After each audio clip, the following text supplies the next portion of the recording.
చూసిన కోడూరు ఎమ్మెల్యే ఆరవ శ్రీధర్, అదే మనిషేనా అసలు ఇది ఎమ్మెల్యేనా అని అనిపిస్తుంది నాకు.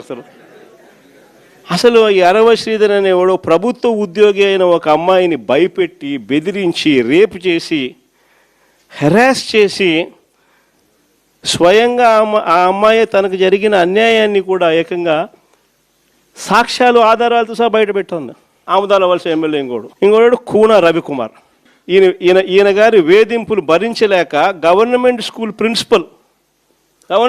ప్రిన్సిపల్ ఆత్మహత్యా యత్నం చేసుకుంటే ఇప్పటి వరకు చర్యలు లేవు. సతివీడు ఎమ్మెల్యే కోనేటి ఆదిమూలం ఒక మహిళను బలాత్కారం చేసిన చివరికి ఆ అధికారిని ఉపయోగించి ఆ కేసునే క్లోజ్ చేయించుకుంటారు. అది ఎంత దారుణంగా జరుగుతుందనంటే, ఇంకొకడు మంత్రి సంధ్యారాణి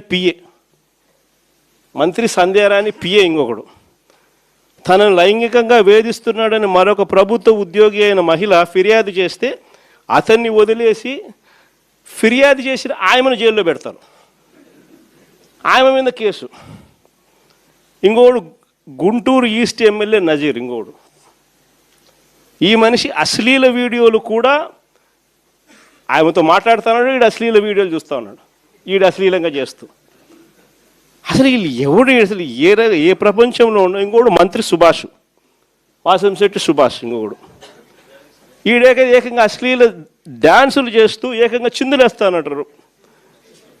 అశ్లీల డ్యాన్సులు చేస్తూ ఏకంగా స్టేజ్ ఎక్కి చిందులేస్తాడు మంత్రి.